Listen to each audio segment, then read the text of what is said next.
This is the Listen Able podcast, 3.5 years in the making. Yeah, baby. Nearly 100 episodes. Welcome back. This is a podcast about normalising disability. My name's Angus O'Loughlin. Dylan calls me a... Sexy, great bloke. That's awesome. And I call you a... Just all-round wanker.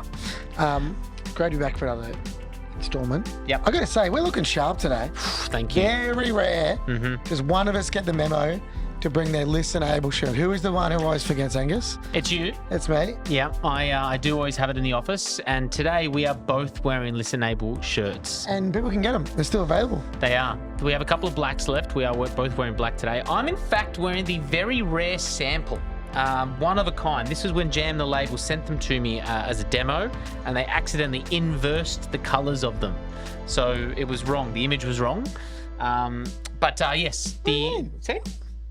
Oh. Yeah. Oh, wow, that's not good. Well, I mean, we obviously fixed it. This was the first ever sample. Oh. And now we have them out to you. They're accessible shirts. They have no tags, no seams. They are breathable bamboo fabric, stretchy elastane in them for people who have mobility differences. I had no idea what an accessible shirt meant, to be honest, to be this. And it actually makes sense because if you are neurodiverse, whatever, you don't like different feelings in your skin, it makes sense. I was like, oh, that actually is cool. Really cool. Yep, we sold all the black out at $49.99, which was a marginal cost that we made. Good businessman, whose idea was it to only get black? That was Dylan. I said, no, we need black and white, and we have 80 white shirts left, and we've dropped the price down to $29.99 simply to clear room. We do not discriminate on colour of shirt. No, we don't, but we should have. We really should have. So there is some black and a lot of white shirts in all sizes. It goes from extra small up to double or triple XL. Grab your shirt. Link is below in the show notes. It is very much appreciated. We are officially losing money on them, but please let us get rid of all of the shirts, which are presented beautifully in the mail, out to you guys. Thank you very much. Maybe we can do some kind of giveaway as well. Sure. We'll do a giveaway. Whatever it does to clear them, we need to get rid of them. I'm happy to take a loss. In the meantime, welcome back to the podcast. Of course, we have incredible guests sharing their lived experience, and we have a person who has flown in today, all the way from Sydney. In fact, the Blue Mountains. We would love to let our next guest, the person sitting across from us, introduce themselves.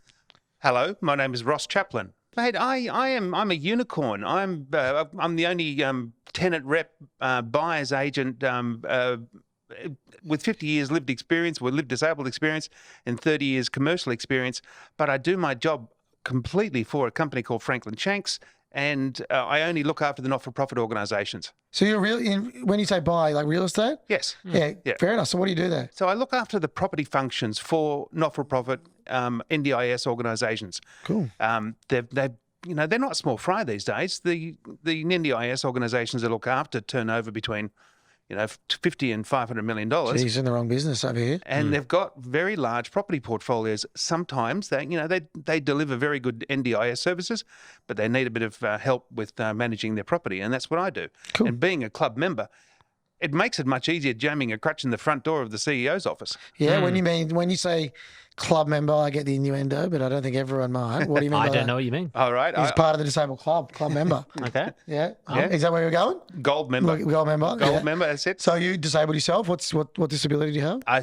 When I was 2.5, I went into hospital with an asthma attack. And when I was in there, wrong place, wrong time, I caught a bug called Guillain-Barré Syndrome, which left me hemiplegic. So my left leg's got about 20% strength. Yep. Right leg just comes along for the ride. Left arm about 40% strength. My right arm about 600%. It's just quite Darwinised. Great with arm wrestles. No, so it's just a bug.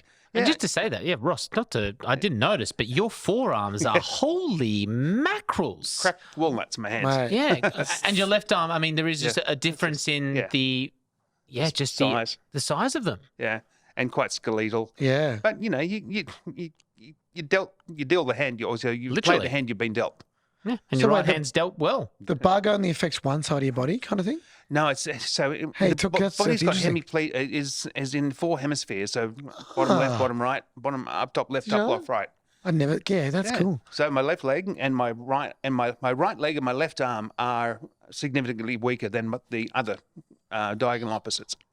Wow. How does the bug choose which hemisphere to go in? It asks you. You know drops what? Drops a form off. A, B, C, and D. You know what? Because it's not a degenerative disease. So once you get it, you're left with it. And it stops. Yeah, look, I was.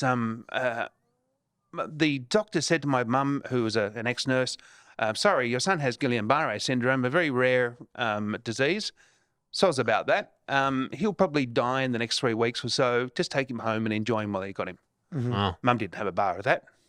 I got bigger. Didn't and have a stronger. Guillain-Barre of that. I knew he was going to say. Oh my God! I knew it. See you guys. Great. I'll see you all next time. I Thanks saw so that much. one coming.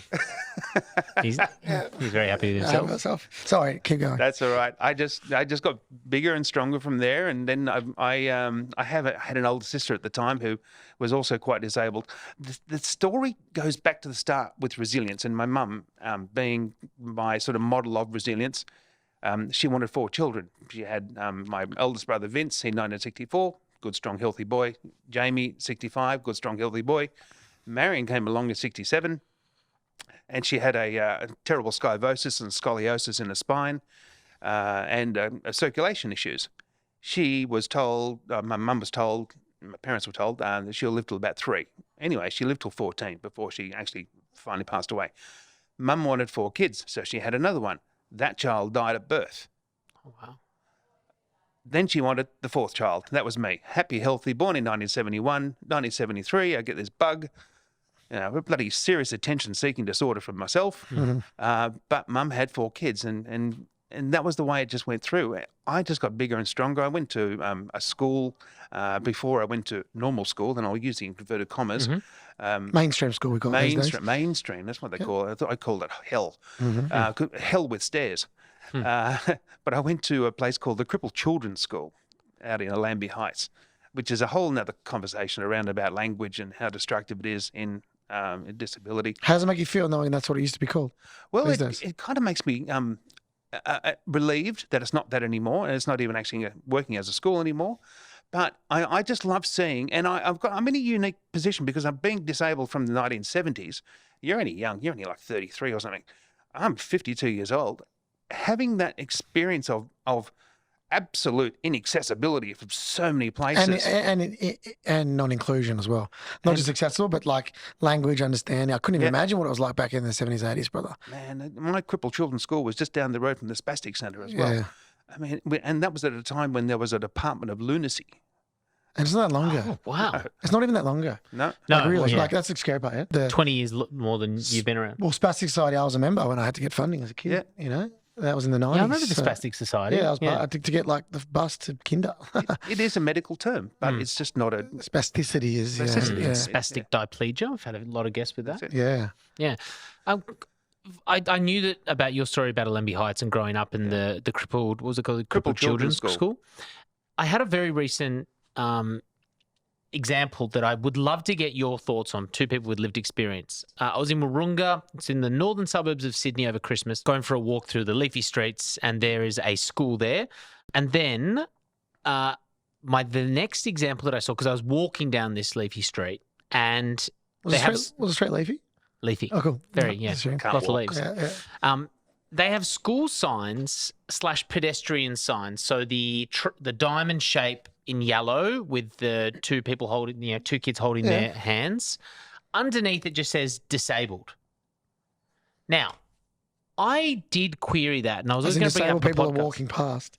Well, because there is a school for people with disability next to it. But I wondered, as a pedestrian crossing, was there a need to reference 4 times So you get a photo of before that? it? Yeah, I can get it. That's weird as. Is it weird? Yeah, I've never heard of them in my Because I life. thought you'd be like, well, it's just giving people more reference.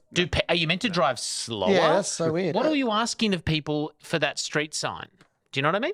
That is what I've never seen. And that's like, but they're just kids like any other kids with their parents. But now they have disability. That's weird, man. Yeah, it's just the diamond underneath. You know what? Huge label, You know disabled. what they could have done? If there's an able-bodied parent, you could have an able-bodied kid and then a kid with disability next to them. Like just a pictogram like anyone else. Because there's kids there anyway.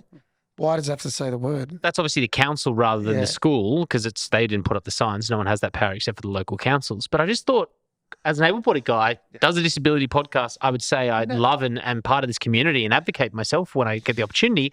I still didn't know in that instance. That'd I was be like, like putting it out front of some kind of weight loss center and running obese, like slow people. You know what I mean? All How right. is that different? Yeah. You're not going to run that, are you? Or like, near your house, just disabled person incoming. Like I didn't get the reference to it, but there you go. Well, it was interesting for me because I didn't know. Disabled person incoming on the street. No, incoming. Oh. This guy uses hand controls in his Kia. I'm well versed in life, and so are you, Ross. I don't think I've ever seen that. Okay. I've heard of it. I'll get a Have you heard photo. of that? No, never heard of that one. That's just hilarious. What's funny is I was walking into a building in Macquarie Street yesterday that had one of those circular doors that turn around for you. And there's always a disable sign, so you push the button so it slows or it opens, Yeah, but I keep a cracking pace. So I walk into the damn thing and some guy behind me goes, hey, I'll push the button for you. And then clunk. Oh, yeah. smack. I also find, what do you call those doors at hotels that rotate? That's what you're trying to say. I know what you're talking about, yeah. Yeah. And Revolving. they go, Revolving door. doors. Thank you. I get in it and then they go, slow it down for you once a minute. I'm like, oh, that makes it much worse. Like I'm already in it now. Yeah. You know what I mean? Sound like a fish in a fish tank. Yeah, exactly. Everyone's looking. Oh, there you go. Good. I mean, language is so important, and we'd love to talk about it on the podcast. They're So probably it's just- trying to just do the right thing, that council, by the way. But I just, definitely I wonder who they are. advised that. Yeah. That's weird. Or who they didn't have- advise that. They are doing a good thing, and they've got a lot of like normies have got a very good heart, and they're trying to do the best. But I'm on access advisory boards for Parramatta Council and Blue Mountains Council, Great. which is terrific fun. It's low intensity, not much homework to take away, but we actually go and look at the projects for infrastructure that the council are putting together, and then the advisory council, which is a bunch of very diverse people with lived disabilities, blind, deaf, quadriplegic, paraplegic, myself, attention seeking. And we basically go in there and look at what is being presented by the fantastically intelligent architects and town planners and go, yeah, that's not going to work. And then they have this moment of going, oh, you're actually right. It is getting so much better. There are advisory things like that you're on where people are listening, and because accessibility when done from the start is way better and way cheaper and looks better. Yeah. But still, people, we get left out of that combo, aren't we? And then that's where mistakes get made. I.e., maybe this is not a mistake. I don't know. It's just my opinion about this disabled sign. I've just never heard about it before. Yeah. Just chucking a U-turn and going back to what you said, normies. Now, if you're using that terminology for somebody who's able-bodied, this is just a query, I don't know, what's to stop somebody using a term that they might feel is as endearing as normies back to people with disability? Like wheelies, crutches. Crutches. I get Sticks. My nickname was Sticks at school, which I thought was kind of cool. Made me feel like a ninja. Yeah. But like normies, that's like, I guess that there is a little bit of like, I don't know, slander towards it a little think he's bit. a bit of disability being facetious. Like Facetious is the word that I'm Thank you very trying to use. much. I Thank think you, that's what Dale. we're I saying appreciate there. that. So Gotcha. are you opening yourself then for somebody to come up to you and say, oh, all right, Crutchy, settle down? You know what? When I was younger and I was 20, 21, 22, crutchy. I will arm wrestle you for that later. You reference it. I'm using your words, not mine. Someone else had that terminology. When I was younger, I was a little bit more brash and a bit more sensitive about things. And I remember getting into a lift when I was about 21 years old, just going from ground to third. I think I was going to see one of our tenants, and a fella got in, and he looked at me and said, "What's going on here?" And I'm sure he could see my eyes roll back in my head as I'm thinking, God, you've known me for 0.1 of a second and you already want to know what's wrong with me? No. But then he diffused the whole situation by leaning down. He was about 26 or so, and he knocked his leg and he'd had a prosthetic. I'm like, club member, you can do that. Yeah. Gotcha. I think also like if people call me Wheels and they meet me, it's just not funny because I've heard it 8 million times. Yeah. So my advice to anybody who's going to do one back is it's like people Be go, original. yeah, exactly right. Don't drink and drive tonight, brother, when I'm having a beer. It's like, oh, I don't know that one my whole life.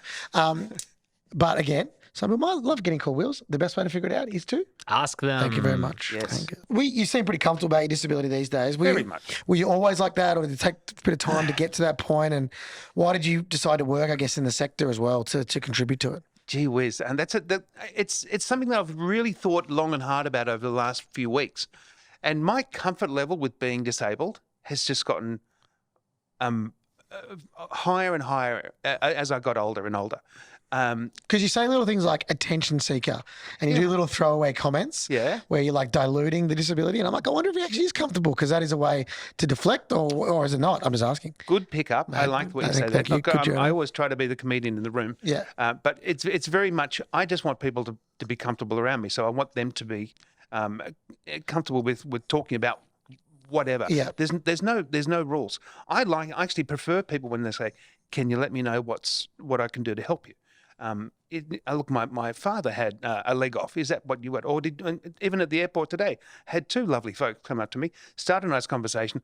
Oh, is this muscular dystrophy or is this CP? I'm like, no, it's not. But here's the story.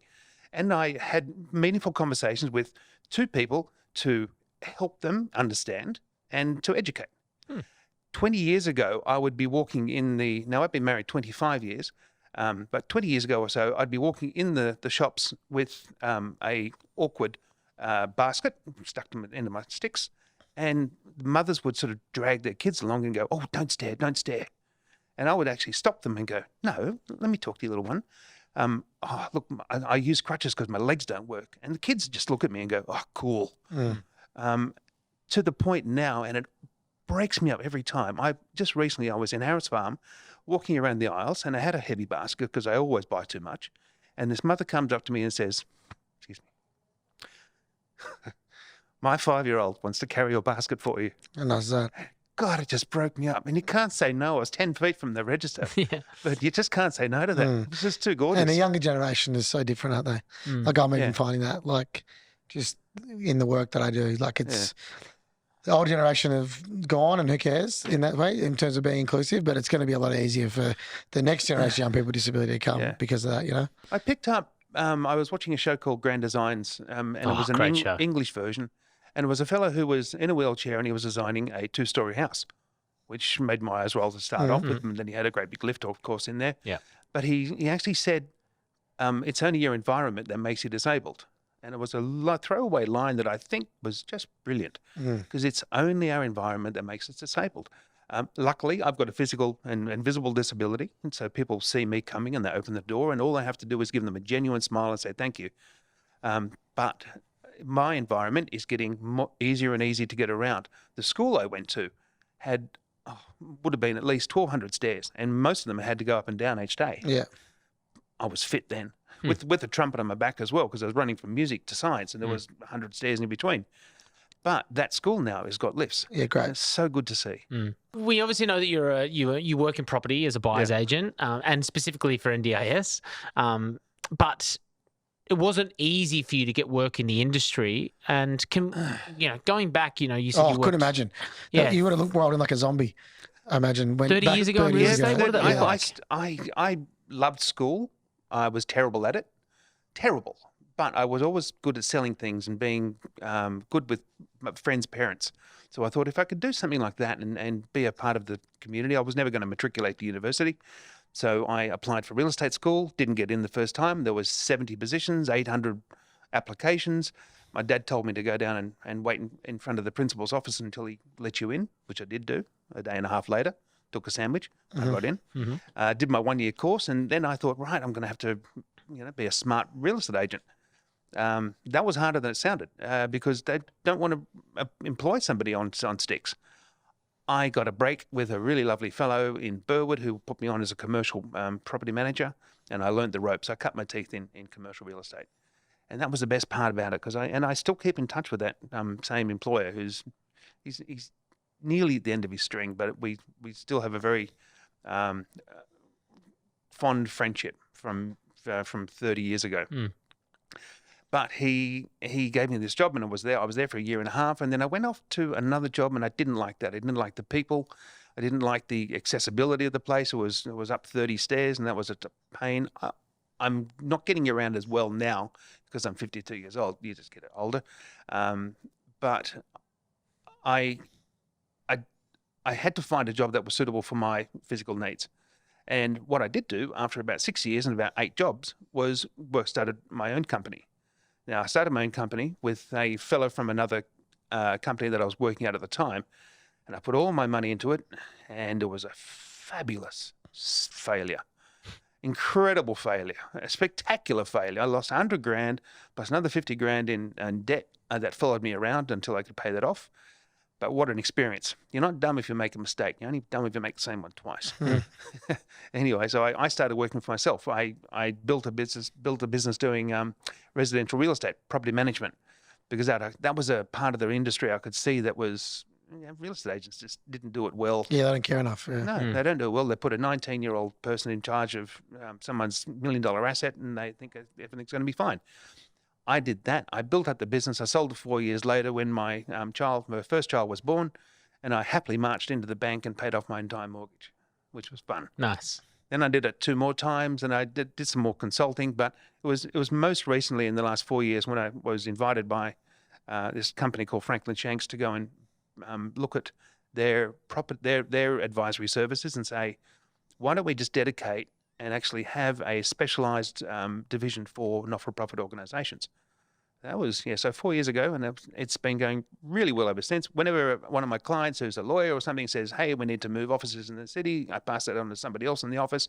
I only do the not-for-profit stuff because that's where my love is. It's where my people are.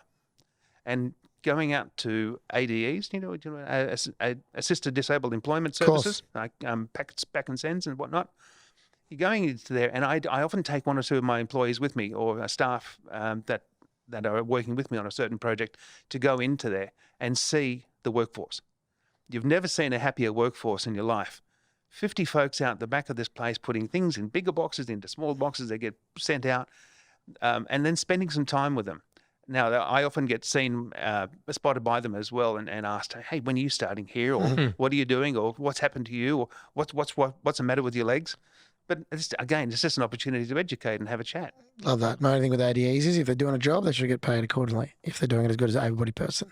Amen. Rather than just use the subsidiaries all the time. But you're right. When given opportunity, people can get out there and do it. I've always wondered this in sales jobs in particular, right? Do you think it helps or hinders that you're disabled? For example, if a person's coming to buy a house or want to get your services, when they see you disabled, do they wig out a little bit? Same as a car. Like if a car sales, I always think like if I was selling cars, like a luxury car, roll it in a wheelchair, they'd be like, did you have a car accident? Do you know how to drive? You know what I mean? I've always thought, do you think it's a positive or a negative thing that someone in real estate has disability? Because they might have that unconscious bias that you might not know the whole house because you can't access it or whatever it is. Well, I've been, there's some houses I just can't get around where, when I was selling. What are you just like, are you like, that's not my, hey, Steve in the office, you take that one? Yeah. Or what do you do? Or I just say, hey, why don't you just walk up the stairs and but I'd be like, I'd be like, what's up there? Like, don't know. I don't know. Like, I mean, I'm there. I always thought if that was me, Dylan, it's a good point though, because it's a recall. And I've seen people 25 years ago, maybe I've been doing a speaking engagement, and 25 years later they see me because I've still got the same sticks, and they go, it helps, I remember you. You sold me that year in that property in the Blue Mountains. It does help. Yeah, go on crutches. It does help. It's different. Yeah, I agree. Yeah. We do, when we talk about property as well, and talking about working in do you do commercial property? Only commercial property now. How do you find that businesses are leaning towards accessibility requirements? It's a conversation that is at the start of every scope of works that I do for somebody. Mm-hmm. Now, I only deal with the not-for-profit organisations who provide NDI services. So they have an interest. So they have a very much vested interest. Mm. But even going to airports and which I hate going to airports because they're enormous, and walking around on sticks, I get pretty whingy after about 300 metres and sweaty. So I do take those wheelchair options to get to the gates and whatnot these days. And I'm actually thinking now it's probably time for me to invest in a wheelchair so I can bloody oath. Save my shoulders and not be so whingy. And I hit the deck quite often too, so that's not great. No. Yeah. It makes other people around me feel much worse for me when I hit the deck, even though I hit the deck fine and I can bounce back up. Yeah. No, but you are right around the access. It's definitely front of mind. It's just if people actually act on it, especially when it's not a disability organisation like you're working in. But like even your airports, you are like, and not sitting here at home, but very proud of my brother Zach, did a scope of work at Melbourne Airport. Whenever I go to the airport, I'm like, oh my God, it's got a guide dog relief area and all this stuff. And I'm like, oh, that's like us as a community demanding that, like people with disability, right? Yeah. And a team of GSA. And it's It's just getting there, and then you want every industry to start following. Major events, blah blah blah. Is that a guide dog just sitting there having a durry? Pretty much, yeah. Or the owner just having a vape in there. Sitting back. No, it's so they can go to the bathroom. I'm not joking. Imagine you walk in, the dog's not even using it. Just having it there. That's funny. I just think commercial property is so interesting. I mean, residential property is what it is. People will build a house or mass houses based around mostly able-bodied unless you need the requirements. I wish I could go back in time and build my houses in Adelaide. I built 2 houses there. They're not accessible. I hadn't started this podcast. I didn't know Dylan. I don't want to speak out of turn, but I can't remember which states, but some states have made it mandatory for residentials to be accessible from now on. But not all states have agreed. It's really weird. I don't want to name which ones are which, but I'll find what that is. Yeah. Like I wish I could go back in time with that in mind of accessibility, and that's not from inclusive. That's a Business. price point. Yeah. I get to find. Imagine I'll get a long-term fantastic tenant who's not only appreciative of the work that went into the house, will pay whatever will keep up the maintenance, all of that stuff. They're better tenants. Grandma with M&D rolls in, she can still get upstairs or whatever. Of course. Yeah. So I wish I could go back. Look, any property investments I'm going to be making in the future are going to be based upon accessibility. Yeah, bloody oath. For, all right, I want to buy that property and I'll have it set up as an accessible accommodation for folks with disabilities, because people with disabilities go on holidays and they stay not for a weekend, for a week or two with their people. With their people, they get subsidies from NDIS, and the community of disabled is very tight knit. So we all tell each other where the comfort level is. So, Dylan, I went to this property and it was terrific, and you'd be right there. And because I said that, you would know I'm going to be right. And they go back and back and back and return to these places all over the time. So it's just good business to have something which is accessible. I couldn't agree with you more. And there's a little insight because I don't think I'll end up applying for it. I'm too busy, but. I love The Block, the TV show. My favourite show. Yeah, geez, I love it. And you can apply. I always wanted to apply. There's a friend of mine, Scarlett, who is an interior designer. She's incredible. I was like, I would work with Scarlett because building those 2 houses in Adelaide, I have a little bit more of an understanding. If we apply together, Dylan and I, male model. Look at you, you're handsome. Oh, thank you very much. But if we did The Block together, it would be majority of you doing most of the painting up on the skirtings. Yeah, I knew you'd say that. I would be directing. But my point was management. Management. Oh, our angles making it accessible in The Block. Yes. Smart. My angle was I was going to apply and say we're going to make a fully accessible house. And The Block, if you're The Block reading that as a producer, imagine that. And what my point was going to be... Can we edit this out and not give the idea to the community because then we can do it ourselves? Well, I mean, we'll never do it, to be honest. Like, someone in the community should go Even for if it. You know what, now they'd probably call us and I'll be like, I just can't do it. Yeah, exactly. But my whole point was to make an incredibly beautiful, award-winning, winning house that is accessible so people recognise how beautiful simple things like gorgeous things, widening your corridors, like making these allowances that actually add to a house. I know. Dylan's writing this down right now. I'm messaging someone right now. But going back to commercial property, as someone who's been in the industry for such a long time, you've seen a change in language, you've seen a change in a lot of things, behaviours, our youth coming through and disability inclusion. Real estate, are you seeing a change? Will there mandatory requirements? What's happening? Very much so. And with the organisations I work with, they when I get given a job to go and find a new day program for them, or an ADE or a head office or a space where they're needing to have staff in Maroochydore or a Top Ryde or somewhere like that, and they have some needs for accessibility for customers or participants who want to come in.